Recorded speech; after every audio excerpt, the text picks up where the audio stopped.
Mashirika ya misaada yameonya kuwa yapo kwenye mbio dhidi ya muda kuhakikisha chakula na vifaa vingine vya kibinadamu vinaingia ukanda wa Gaza, huku vikwazo vinavyoendelea kuwekwa na Israel vikizidi kuzuia misaada kufika kwa walioko kwenye eneo hilo. Hayo yamesemwa na msemaji mwandamizi wa shirika la chakula duniani WFP, Abir Tefa, katika mkutano na waandishi wa habari hapo jana. Tefa amesema kuwa ingawa idadi ya misaada imeongezeka tangu kutangazwa kwa usitishaji mapigano kati ya Israel na Hamas mwezi uliopita, bado upatikanaji wa misaada unazuiliwa na kufungwa kwa sehemu kubwa ya mipaka. Kwa sasa ni vituo viwili tu vya kuvukia vinavyoruhusu magari ya misaada kuingia Gaza, hali inayopunguza sana kiasi cha msaada kinachoingizwa. Hata hivyo, msemaji huyo amesema kuwa kiwango cha chakula kinachoingia Gaza bado ni kidogo mno kulingana na mahitaji, hasa katika maeneo ya kaskazini ambapo mashirika ya kimataifa yamebaini hali ya njaa kali.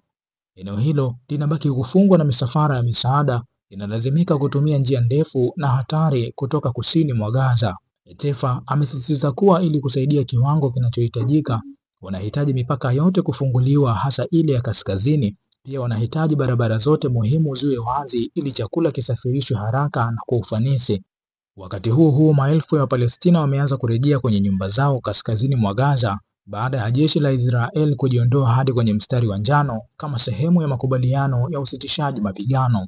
Lakini wengi waliporudi walikuta makazi yao yameporomoka kabisa kutokana na mashambulizi ya mabomu yaliyodumu kwa takriban miaka miwili. Wengine sasa wanaishi kwenye mahema na vibanda vya muda. Kwa mujibu wa takwimu za ofisi ya habari ya serikali ya Gaza, kati ya Oktoba 10 hadi 31, magari 3203 pekee ya misaada na biashara yaliingia Gaza, sawa na wastani wa maroli 145 kwa siku. Ni asilimia 24 tu ya magari 600 yanayopaswa kuingia kila siku kulingana na makubaliano ya usitishaji mapigano. Licha ya makubaliano hayo, jeshi la Israel limeendelea na mashambulizi katika maeneo mbalimbali ya Gaza, likibomoa nyumba na miundombinu.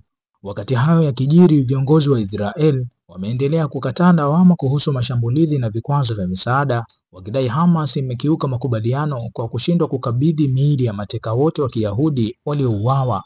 Hapo jana, Israel imethibitisha kupokea mabaki ya mwili wa mmoja wa mateka kupitia kamati ya kimataifa ya Msalaba Mwekundu.